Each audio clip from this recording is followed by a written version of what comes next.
What's up, everybody? Welcome to Attitudes with Auntie. This is a place where we get to build our base level of happiness up so we can live the most joyful, peaceful lives of our lives. Was that English? No, it wasn't. I'm going a little bit crazy, which we love to hear. Anyway, today we are talking about one of my favorite topics, which is self-love. Yeah.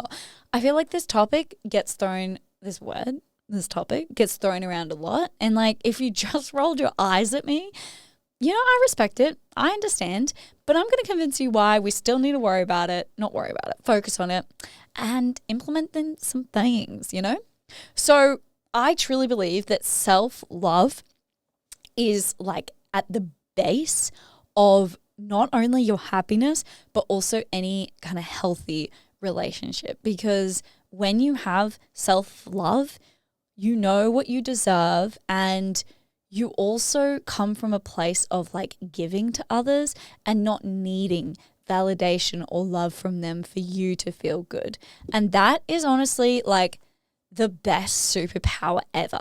Like loving your friends or loving your partner or loving your family for the sake of loving them, but knowing that if you don't receive that back, like obviously, a bit awkward. No, not a bit awkward, but not receiving it back isn't going to destroy your self-worth or any of that, because at your core, you love yourself and you know that you're always going to do things in your best interest, which is very, very important.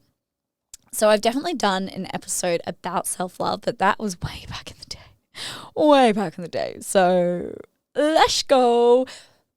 Let's start at the beginning, shall we? I need to stop doing these accents. This is not okay. This is a bit scrambled. Should I start again? I don't know. Okay, no, I'll keep going. Thanks for your patience with me, y'all. Ooh, okay. So let's talk about self-talk. This is a very fundamental part of self-love, because how you talk to yourself is how you're going to feel about yourself. It is called spelling for a reason, because certain words will trigger certain emotions, all right? Let's think about it now. I'm going to say some words. Shame, guilt, sadness, depression, okay? Now I'm going to say some new words. Joyful, calm, peaceful, expressive, light, free, energetic, okay? So I don't know about you guys, but I definitely felt the different, honestly, energy from my body when saying those words, okay? And so if you are speaking to yourself in a mean and negative way, then that is going to create some not good vibes and low energy. And that's also going to attract those type of things into your life. Don't want to get too woo-woo on you, but this is just what I believe. Why do I look so small in this chair? Does anybody else think that? Oh, okay, anyway, lol.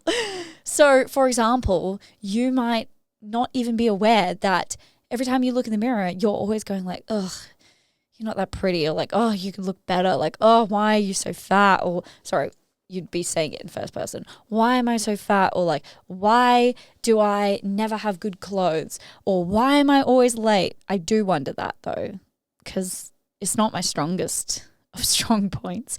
Or why do I never know what to say? Or like, I'm so bad at social interactions. I feel like sometimes we can accidentally be saying all these mean things about ourselves without even realizing it. And so after listening to this episode, I encourage you today and this week to just notice how you talk to yourself, because I used to talk very negatively, very judgy, not good vibes about myself, okay? We're not about that. So if you do notice that things are not as G as they could be, that's all good. That just means that there are definitely room for improvement, which we love to hear. Okay, so instead of being like, ugh, I hate my fashion, you could change it and, be like, okay, well, clearly I'm not enjoying my fashion. So, let's just slowly, maybe every second week, chuck out a piece of clothing we don't wear and maybe try and see if we can get a new thing or whatever. So instead of being like, I hate my wardrobe, be like, I'm changing my wardrobe to be more me, you know? So it's more of a statement. You don't need to lie and say like, I have the best fashion in the world, because if you don't believe it, well, then you're not going to believe it. And that doesn't feel good, but you can change the statement. So if you are somebody who feels quite anxious and you've acknowledged that, and now you're starting to implement like a meditation or, anxiety calming things into your life, you don't need to be like, oh, why am I always so anxious all the time? You could be like, I am working through my anxiety and I'm improving and I'm really proud of myself, you know? So just changing the wording to more neutral and kind ways is a very big and important thing. I would honestly say how you talk to yourself is the most important thing ever. And also, you can give yourself these self-reassurance and self-validation anytime you want. You don't need to receive that from other people. Like, if you're going through something hard right now, don't wait for somebody to be like, I'm so proud of you, like you're doing so well. Give that, hit the microphone.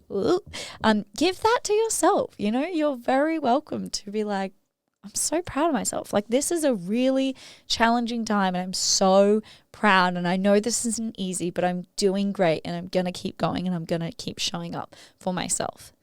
I lost a friend late last year, and the passing of that friend obviously destroyed me, and I was a bit of a shell of a human for a few days.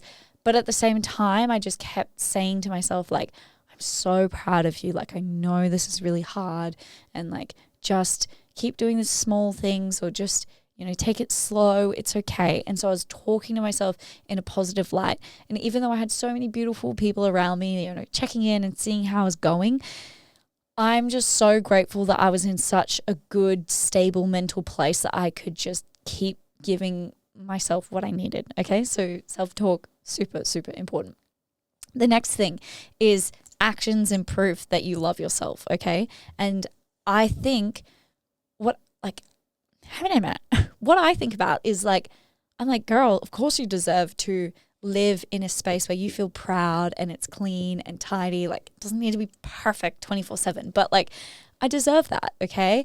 And so honor yourself, clean up your space, make it a nice place to be. You should be excited to go into your bedroom for sleep, or to be able to open your wardrobe because it's all clean and organized. Or, active self-love is definitely putting effort into your appearance. You don't need to be looking like a supermodel, but just like washing your hair and cutting your nails and, doing your skincare. I think when people are in their holes of depression, I think that's one of the first things to go is looking after yourself, because they're not feeling like that. And so just make sure you're showing yourself that you love yourself. Another thing is going after your goals and what you desire in life is one of the biggest acts of self-love, because again, it's telling yourself and it's proving to yourself, like, of course I deserve to feel fulfilled in my life. Of course I deserve to have a job where I'm excited. Okay. I don't need to be feeling the Sunday scaries with a job that I don't like. I can be working a job that I enjoy. And if I don't know what that is right now, that's okay, because I can give myself the grace to go try these different things and to be curious. And I think that is really, really powerful, because I think people who get complacent maybe think like, oh, this is the best it will ever be, or I don't deserve that job, or whatever it is. So just remind yourself, like, you deserve these things and you're worthy of it. Another thing is like your social friends.